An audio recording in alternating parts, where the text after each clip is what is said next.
좋습니다. 아까 저는 20%하고 80% 이야기가 계속 머릿속에 남는데요. 그 남아있는 그 80%가 이제 가격이 많이 좀 빠졌다 보니까.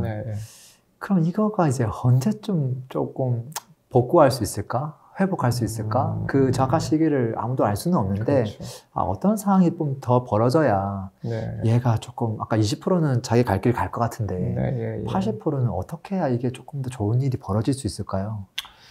정말 어려운 질문 하셨는데, 왜 그러냐면, 정말 죄송하지만 제가 그 80%엔 별로 관심이 없거든요.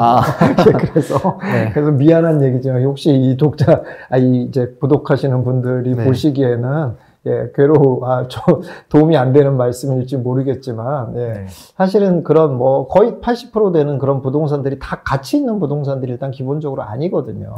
그렇기 때문에 제가 볼 때는 조금 좀 냉정한 말씀을 드릴 수밖에 없을 것 같아요. 일단 왜냐하면 저는 그런 희망 고문 하고 싶지는 않거든요, 사실은. 그래서 그런 정도의, 그러니까 부동산을 갖고 계신 분이라고 그러면은 제가 볼 때는 한 4, 5년 정도는 각오하셔야 되지 않을까, 그렇게 보여집니다. 길게 그냥 좀 봐야 될 수도 있다. 근데 이제 다만 조금 희망적인 얘기를 드리자면은, 보통 사이클로 보자면은 한 7, 8년 정도까지도 보거든요. 근데 저는 그 사이클은 조금 짧아질 거다라고 보여져요. 그래서 한 4년, 짧으면 4년, 아니면 한 5년 정도. 이런, 그동안은 기대를 안 하는 게 좋겠다. 이렇게 말씀드리고 싶어요. 아까 그 종목에 있어서 상가 말고, 일반인들이 진행하기에 그래도 가장 좋은 거는 아파트라고 보세요. 어때요? 그렇죠. 아파트가 제일 좋죠. 굳이 얘기하자면은 소액 투자를 하고 싶다, 이런 분들은 이제 오피스텔 같은 거를 볼 수가 있는데요. 오피스텔은 사실은 95%가 다 쓰레기이기 때문에, 그 5% 되는 걸 잘 고르셔야 되거든요. 매우 적죠. 5%니까, 전체. 웬만한 오피스텔은 다 쓰레기다, 이렇게 보시면 돼요. 그래서 함부로 오피스텔 투자, 소액으로 하면 된다더라, 이렇게 해가지고 하시면 정말 안 되고요. 그런 5% 되는 그런 오피스텔들을 찾을 자신이 없으면 안 하시는 게 좋아요. 그냥 그럴 거면 차라리 아파트 하는 게 낫다. 하는 게 나아요. 그러면. 그렇습니다. 혹시 아파트에서 재건축, 재개발, 여기서도 좀 더 지금은 이걸 더 관심 있게 봐야 된다, 이런 게 있을까요? 지금은 제일 제일 초점을 맞춰 보셔야 될 거는 이제 재개발 중에서 관리처분인가 나는 거. 조금 더 안전하고 확실한 거. 그렇죠. 그런 것들은 거의 아까 말씀드린 그 20%쯤에 해당되는 거기 때문에, 안정적으로 올라갈 거다라고 보여져요. 그거는. 근데 그거는 또 사실은 너무 분명하기도 해요. 왜 안정적으로 올라갈 수밖에 없냐면, 그냥 시세 자체가 그냥 안전마진을 담고 있어요. 그냥 기본적으로. 이걸 안전마진이라는 걸 또 오해하면 안 되는데, 이게 예를 들어서 이제 가장 대조적으로 얘기를 한번 하자면은 서울에 있는 무슨 모아타운이 된다든지 이런 데들 빌라 이런 걸 갖고 있으면 나중에 이렇게 해서 추가 부담금 암만 해도 이게 나중에 3억짜리가 30억 된다 이런 거 기대하고 많은 분이 있거든요.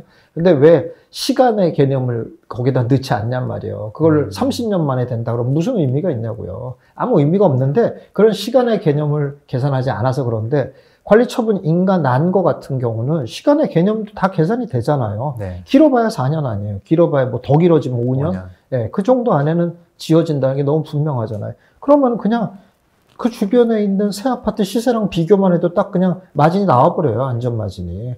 그런 상황인데 지금 같은데 얼마나 좋아요? 그냥 아무 일도 없고 시장이 딱히 좋아지지 않아도 그것보다 가격이 점점 올라간다는 게 보장이 되어 있는 건데, 그걸 안 할 이유가 하나도 없는 거죠.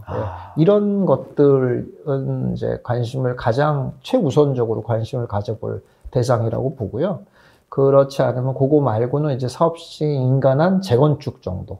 그러니까 안전진단 통과된 이런 재건축 안 되고요. 그런 건 안 되고 너무 오래 걸려요. 그런 건. 그러니까 최소한 사업시행인가 정도는 난 그런 재건축인데, 강남권은 아직도 더 규제가 있고 이런 상황이니까 강남권은 좀 볼만한 게 없을 것 같고, 서울이라든지 수도권 정도에 좀 있어요. 수도권 정도. 그런 정도의 사업시행인가난 재건축 같은 것들은 좀 똑같아요. 거의 그런 재개발처럼 안전마진을 거의 확보하고 있거든요. 지금 같은데. 시간이 지나면 점점 좀 올라갈 게 너무 분명한 상황인데, 안 할 이유가 없죠. 그렇습니다. 부동산 하시는 분들이 이제 입장이 다 다르다 보니까 예. 뭐 무주택자, 1주택자, 다주택자 항상 본인 입장에서만 생각을 많이 하고 계시거든요. 그렇죠. 예, 그래서 그 각각의 분들에 맞는 이분들이 앞으로 어떤 행동을 좀 해야 될지 혹시 좀 조언해 줄 수 있는 부분들이 좀 있을까요? 예, 그렇죠. 일단 뭐 다주택자부터 할까요? 예. 뭐 상관없습니다. 다주택자 같은 경우, 근데 다주택자는 제가 이제 쭉 상담을 해보니까 정말 종류가 다양해요. 그러니까는 이제 소위 이제 말해서 이제 좋은 매물들을 쭉 갖고 있는, 그러니까 좋은 물건들을 갖고 있는 아주 이상적인 다주택자는 좀 정말 드물고요. 드물고 대부분 좀 악성 매물들이 좀 중간중간 섞여 있는 뭐 이런 분들이 거의 대부분이고, 다주택자라고 하더라도 아니면은 이제 정말 악성 매물로 다 그냥 구성이 다 되어 있는 분들도 굉장히 많아요, 보면은. 이런 분들은 이제 요새 뭐 잠이 안 오죠, 이런 분들은. 그런 분들에게도 또 냉정한 말씀을 드릴 수밖에 없어요. 처분해야죠. 어떻게 하겠어요, 그거는. 그거를 자꾸 이제 그런 분들을 제가 상담하다 보면 자꾸 그분들도 똑같은 얘기를 계속 하면서 막 기대를 계속 해요. 근데 좀 나아지지 않을까요? 좀 뭐, 금리 좀 떨어지면 좀 올라가지 않을까? 계속 자꾸 기대하거든요. 제가 기대하지 말라고 자꾸 그래요. 그런 희망 고문이 우리를 더 괴롭히고, 더 우리를 좀 나쁜 길로 몰아갑니다. 그래서 그런 좋지 않은 것들은 이자가 떨어진다고 하더라도 힘들어요. 힘들기 때문에 좀 처분을 하는 쪽으로 생각을 해야 되겠다라는 거고요. 여기서 또 한 가지 이제 말씀드리면은, 이제 이자를 견딜 수만 있으면 내가 괜찮을 거다라고 생각하는 건 큰 오산이에요, 사실은. 왜 그러냐면은 이자를 그러니까 이자가 떨어지면 이자를 내는 것이 부담이 적어지는 건 맞죠. 근데 그것만 생각하면 되는 게 아니라 악성 매물들은 어떤 일이 벌어지냐면은 이자를 아무리 적게 낸다고 해도 이 매물에 대해서 나쁜 소식을 계속 들어야 된다는 거예요. 얘는 틀렸어. 얘는 뭐 예를 들어 물어보면은 아무도 이런 건 요새 찾는 사람이 없습니다. 아우 이건 뭐 이제 전혀 가능성이 없어졌어요. 라든지 뭐 이런 얘기들을 계속 들어야 된다는 거예요. 그럼 어떤 일이 벌어집니까? 이자를 조금 내는 한이 있더라도 어쨌든 나는 쓸데없이 계속 돈을 내고 있는 꼴이나 마찬가지인 거란 말이죠. 그러니까 내가 갖고 있는 매물이 올라가거나 좋은 소식을 들었을 때는 돈 내는 게 하나도 안 힘들어요. 근데 나쁜 소식을 계속 들으면서 이자를 낸다는 건 계속 고통스럽다는 거예요. 그럴 가능성이 높습니다. 그러니까는 그런 악성 매물을 갖고 있는 분들은 어떻게 해서든지 조금 시장이 좋아지거나 뭐 이렇게만 된다고 하더라도 꼭 매도를 하라고 저는 말씀을 일단 드리고 싶고요. 그리고 1주택자 같은 경우는 뭐 사실 지금 볼 때 1주택자가 제일 좋은 환경인 것 같아요. 일단 1주택자는 제일 여러 가지로 일단 뭐 악성 매물이 끼어 있는 것도 아닌 상황인 경우가 많고 또 세금적으로도 유리한 게 많아졌잖아요. 지금 뭐 일가구 2주택 기간도 늘어났고 뭐 여러 가지로 좋아졌잖아요. 그리고 또 취득세도 2월 달에 통과가 안 된다고 하더라도 별 문제가 없고 그렇잖아요. 비조정에 거의 다 비조정이 돼버려서 또 뭐를 하나 사도 이제 좋고 그래서 지금은 사실 1주택자가 가장 좋은 상황이기는 해요. 지금 상황. 그래서 그런 분들은 근데 그런 가장 좋은 환경을 날려버리지 말라고 권하고 싶어요. 다시 말해서 1주택이고 자금이 좀 있거나 이런 분들은 꼭 좋은 걸 사세요. 지금 같은 때. 너무 높은 기대, 과거 같은 막 어마어마한 성장을 기대하진 않아도 그래도 예를 들어서 우리가 지금 뭐 은행 금리가 4% 막 하는데 어디서 6% 준다 그러면 새벽같이 줄도 서는 거잖아요. 그런 상황인 건데 뭐 부동산 이게 괜찮은 것들을 지금 사두면 뭐 예를 들어 연간 10% 정도 성장은 기대할 수 있다. 그럼 왜 안 해요? 당연히 해야 되는 거죠. 그런 상황이, 그런 물건들이 있단 말이죠. 그러니까 그런 분들은 1주택자이면서 그런 여력이 있는 분들은 꼭 그런 대상들을 찾아서 그런 걸 사두시면 확실히 재산이 점점 늘어나는 걸 체험할 수 있을 거다. 이렇게 좀 보고 있습니다. 야, 근데 그러고 보니까 진짜 지금까지 1주택자가 이렇게 유리한 상황이 있었나 하는 생각이 들긴 하네요. 확실히. 그렇죠. 그러기도 하죠. 뭐 그러니까 조정이 다 풀리면서 비조정이 이제 수도권도 다 비조정이 되면서 그런 상황이 돼버렸죠. 일시적 2주택자에 대한 혜택도 되게 많아졌고. 그렇죠. 야, 그럼 무주택자는 어떻게 해야 될까요? 무주택자 같은 경우는 또 얘기해 드리고 싶은 게 뭐냐면 무주택자도 마찬가지입니다. 사실 1주택자와 똑같이 좋은 것들을 살 수 있는 기회가 된 건 사실이잖아요. 근데 이제 무주택자는 여기서 아주 큰 고민이 하나 있죠. 그게 뭐냐면 이제 분양을 받을 것이냐, 내 집을 살 것이냐, 이거 가지고 이제 엄청난 고민에 이제 빠질 수밖에 없는 그런 구조죠, 일단. 그런데, 저는 그거에 있어서는 딱히 뭐가 낫다 이렇게 말은 사실 못해요, 사실은. 하기가 조금 어려워요. 왜 그러냐면 청약이라는 거는 또 확률인 거잖아요. 뭐 내가 넣는다고 해서 무조건 다 되는 것도 아니고, 그것도 되면은 이득인 경우가 또 많잖아요. 정말 또 사실. 그런 경우가 많기 때문에 그거는 딱 뭐 청약보다는 뭐 집을 사라 이렇게 권하지는 못하겠어요, 사실은. 그건 조금 사람마다 이제 좀 다를 수 있을 것 같아요. 그리고 본인이 얼마의 금액을 갖고 있고 앞으로 어떤 계획들을 갖고 있냐 이런 거에 따라 좀 틀릴 수 있거든요. 근데 어쨌든 간에 내 집 마련이든 청약이든 둘 중에 하나를 선택해야 되는 것 중에서 유리한 걸 선택할 수밖에 없다. 이렇게 말씀드릴 수 있을 것 같아요.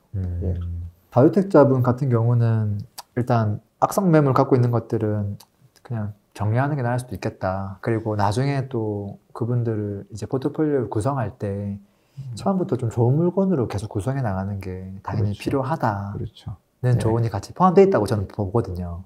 그렇죠. 과거의 잘못은 이제 잘못이라고 인정하고. 그러니까요. 지금부터 잘하자.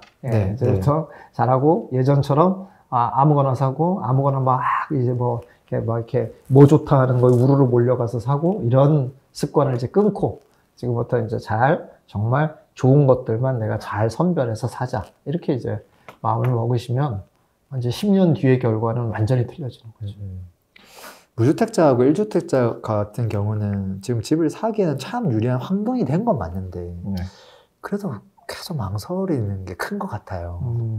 그렇죠. 아무래도 이제 왜냐하면 이제 기본적으로 망설이는 건 가장 큰 게 그런 거잖아요. 이제 뭐 매스컴에서 워낙 때려주니까 막 때려주고 또 유튜브에서 또 엄청 때려주잖아요. 유튜브에서 폭락한다 뭐 이런. 저도 깜짝 놀래요. 저도 보다가 폭락하나 봐 뭐 이러면서 저도 깜짝 놀래다가 정신 차려야죠. 이럴 정도니까 저 같은 전문가도 흔들리는데. 일반인들은 당연히 흔들리죠. 저 같은 사람도 이렇게 클릭하려다가 딱 멈추거든요. 저도. 물론 몇 개 클릭도 해봤어요. 몇 개 클릭도 해보면, 들어보면 막 겁이 엄청 나요. 이제 한국 이제부터 시작이다.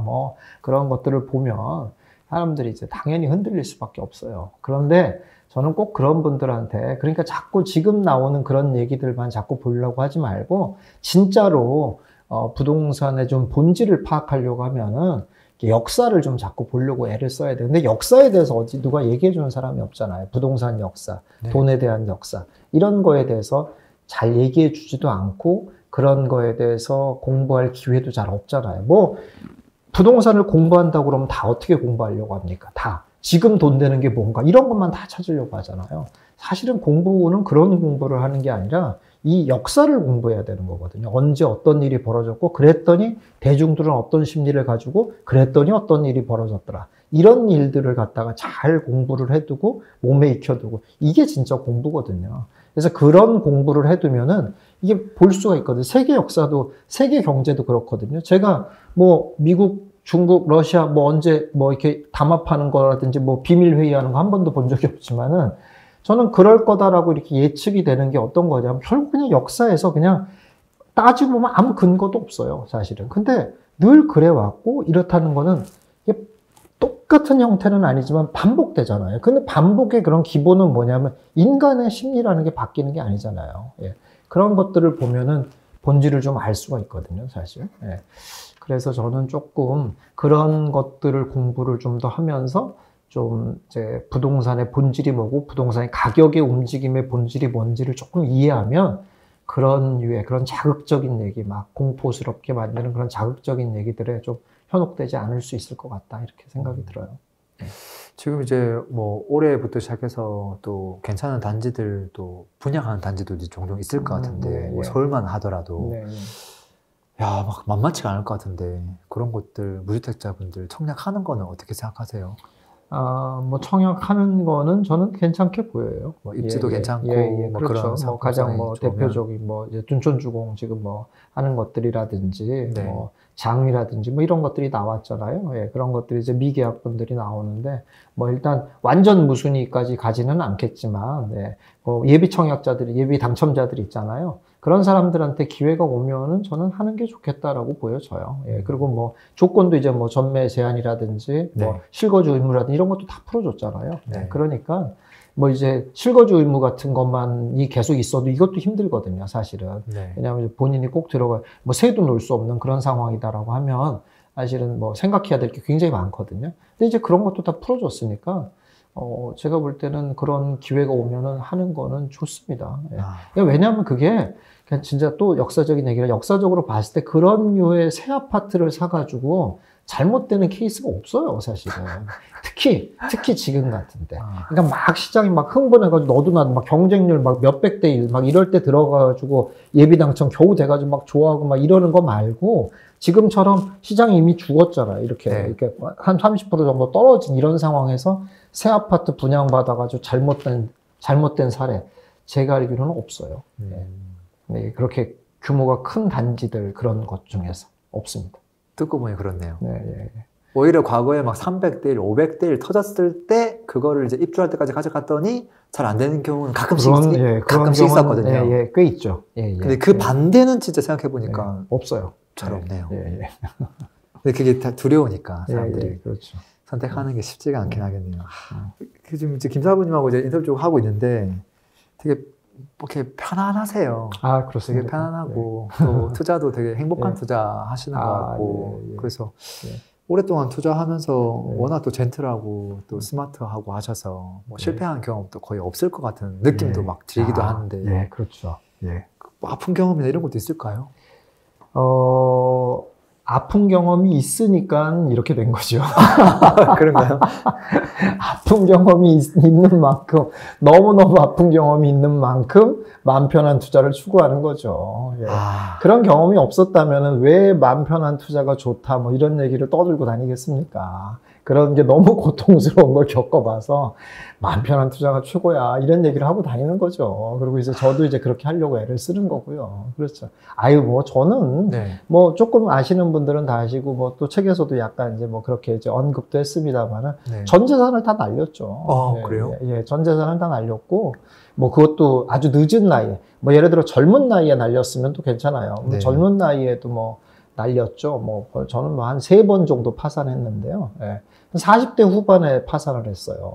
그랬으니까는 뭐 거의 뭐 일어나기가 거의 불가했죠, 거의. 그래서 굉장히 절망에 많이 빠져 있었고 아주 뭐 여러 가지 뭐 그냥 극단적인 생각들도 많이 하고 이랬었죠. 그랬는데 결국 또 다시 부동산이 저를 살렸어요.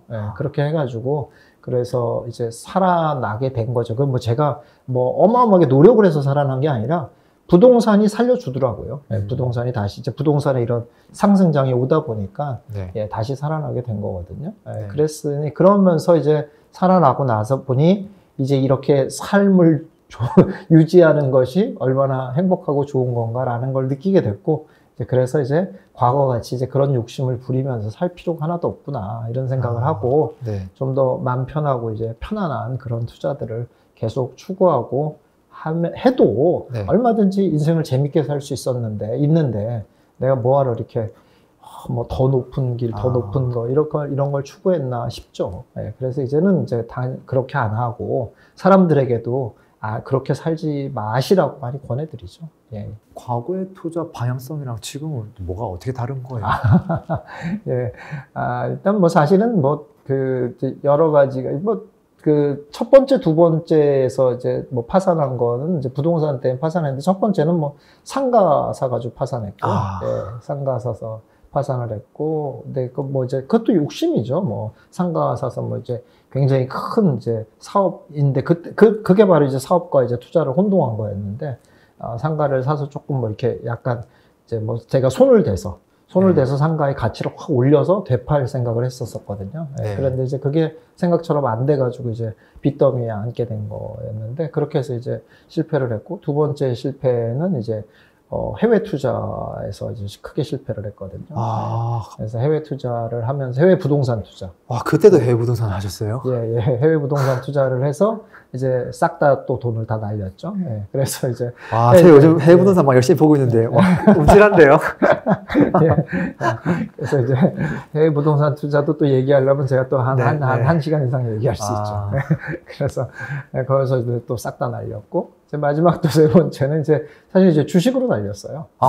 주식도 하셨구나. 그래서 주식 강의까지도 했어요. 그 주식 강의를 제가 10년 했는데. 그런데 이제 그래서 이제 지금은 제가 돌아다니면서 자칭 주식 금지 전도사죠, 제가. 그래서 절대 주식하지 마세요. 뭐 이러는 그런 사람이 됐는데, 근데 이제 뭐 사실 한참 주식으로 이제 굉장히 큰 돈을 벌었어요. 사실 큰 돈을 벌었는데 결국 저 같은 사람조차도 그렇게 큰 돈을 벌었고 주식을 강의할 수 있는 사람 정도이고 또 사람들한테도 뭐 이렇게 돈을 많이 벌게도 해주고 이랬던 사람인데 그런 사람조차도 결국은 마지막에 다 손 털고 나오게 되더라 이런 거죠. 그래서 이제 주식 하지 말라고 이제 얘기하는 건데 그렇게 해서 이제 3번의 파산을 한 거거든요. 그래서 이제 그 다음에 이제 제가 자리 잡은 이제 투자법은 이제 제가 원래 2007년도에 처음 냈던 부동산 투자의 정석으로 돌아간 거예요. 그거 그냥 계속할 걸 이렇게 된 거예요. 그거 그냥 계속했으면 그냥 큰 부를 만드는데 여기에서 더 벌고 싶어서 그러니까 그렇게만 해도 잘 벌었으니까 그거 가지고 이제 뭐 해외 부동산 투자도 한 거고 그거 가지고 이제 주식 투자도 하고 이렇게 된 거예요. 이제 거기서 돈을 잘 벌었으니까. 근데 이제 그 더 벌고 싶어서 그런 짓을 했던 건데 더 안 벌어도 되는 건데 내가 왜 그런 짓을 했나 이렇게 생각을 하게 된 거죠. 그래서 다시 원칙으로 돌아간 거예요. 다시 2007년도의 원칙으로 돌아가서 다시 이제 지금은 그렇게 쌓아가고 있는 거죠. 그랬더니 이제 뭐 더 이제 욕심 안 내도 이제 좀 여유로운 이제 그런 삶을 살 수 있게 됐다 이렇게 되는 거죠. 다시 정석이네요. 네, 맞습니다. 다시 정석으로 돌아왔어요. 뭐 특별한 어떤 기법을 발견한 게 아니라 다시 그냥 정석으로 돌아온 거예요. 근데 이제 부동산 투자하면서도 사실 항상 다 옳은 선택만 할 수는 없잖아요. 그렇죠. 뭐 어떨 때는 뭐 잠깐 얘기했던 80%에 해당하는 약간 못난이나 뭐 그런 악성 물건을 살 수도 있고 했을 텐데 그런 물건을 막 손절하거나 뭐 그런 경우도 있었을까요? 그럼요. 당연하죠. 그렇다고 해서 이제 제가 이제 조금 이제 여러 가지 경험들을 말씀드리긴 했지만 막상 이제 제가 신경을 써가지고 이 부동산은 괜찮아라고 생각한 것도 잘못되는 경우가 있어요, 저도. 제가 뭐 인정합니다. 그리고 잘못된 경우도 있고, 저도 그것 때문에 막 마음 고생하고, 뭐 이러는 경우가 당연히 있죠. 없잖아요. 손해보는 일도 있고, 그래서. 근데, 그렇게 손해볼 때는 그냥 깔끔하게 손해를 인정해요, 그냥.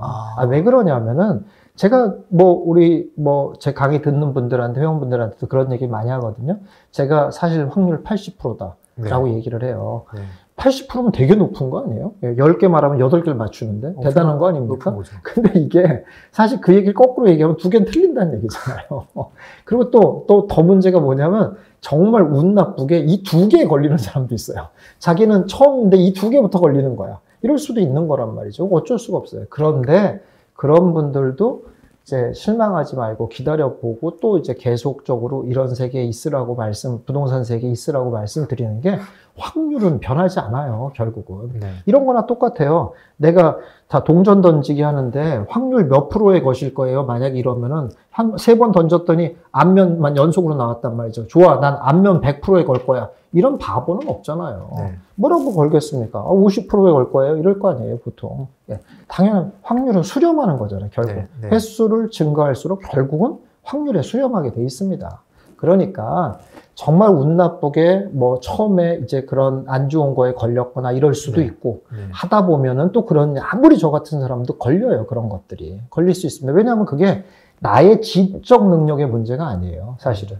왜냐하면 세상에 뭐 생각지도 않은 일들이 벌어지고 아니 정치도 그렇고 다 그렇지 않습니까? 다 영향을 받는 거. 그런 거에 걸린단 말이에요. 그러면은 어쩔 수 없이 손해를 보게 되는 이런 일들이 벌어질 수 있거든요. 그러면은 그냥 깔끔하게 인정하는 거예요, 그냥. 그런 20%를 손해봐도, 아니, 80%나 계속 이득을 보는 것들이 있는데, 뭐, 괜찮아. 그래도 돈 버는데, 뭐, 이런 정도의 여유를 가질 수 있게 되지 않겠냐, 이런 얘기. 그럼 좀 못난이 물건들은 과감하게 그냥 정리를 해버리는 편이에요?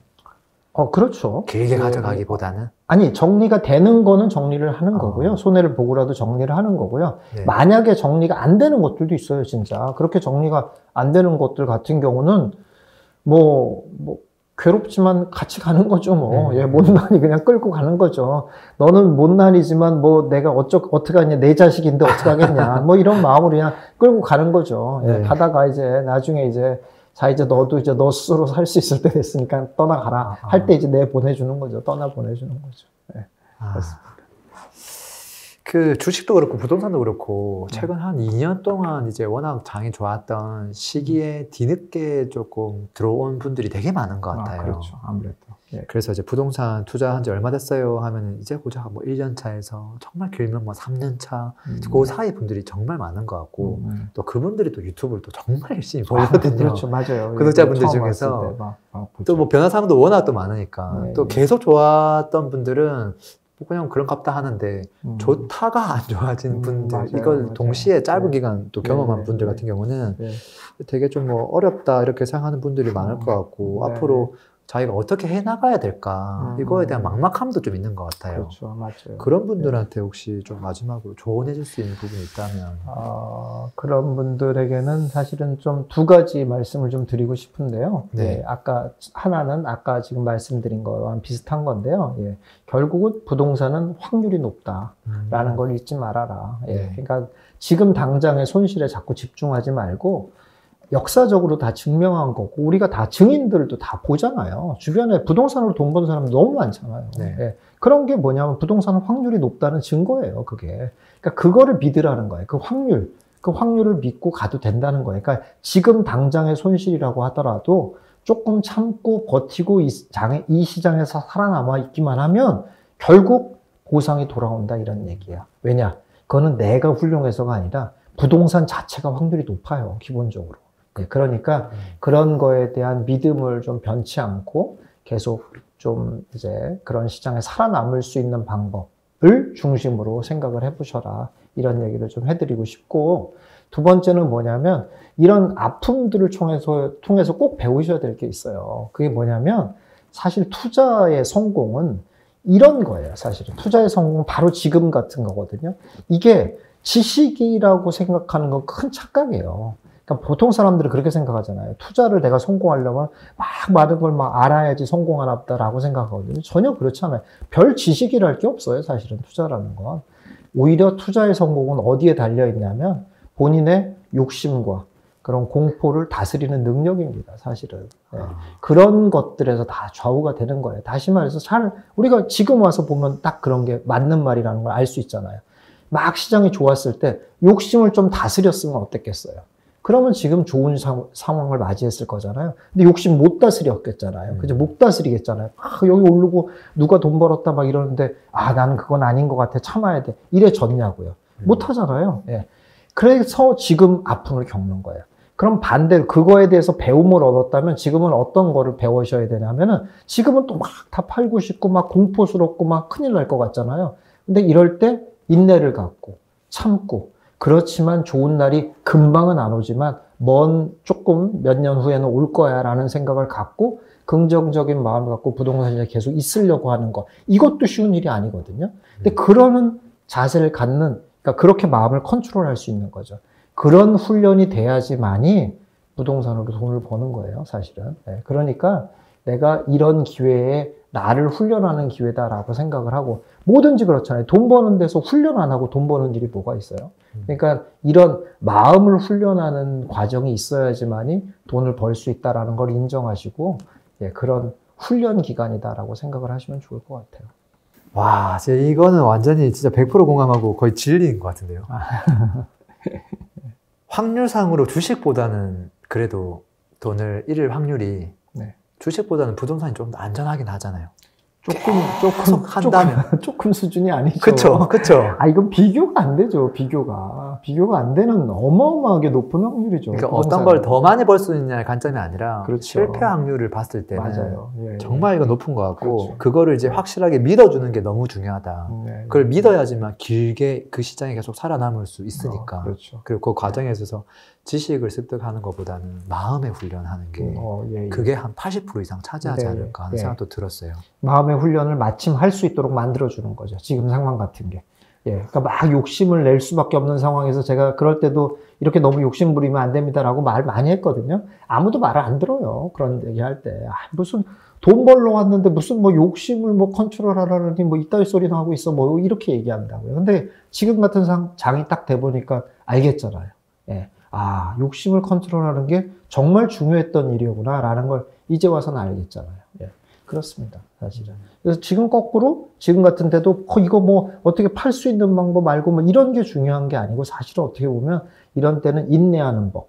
그리고 이런 걸 받아들이고 그렇지만 부동산 시장을 계속 주시할 수 있는 그런 노력들 이런 것들이 사실 중요한 때예요. 지금은. 네. 그렇습니다.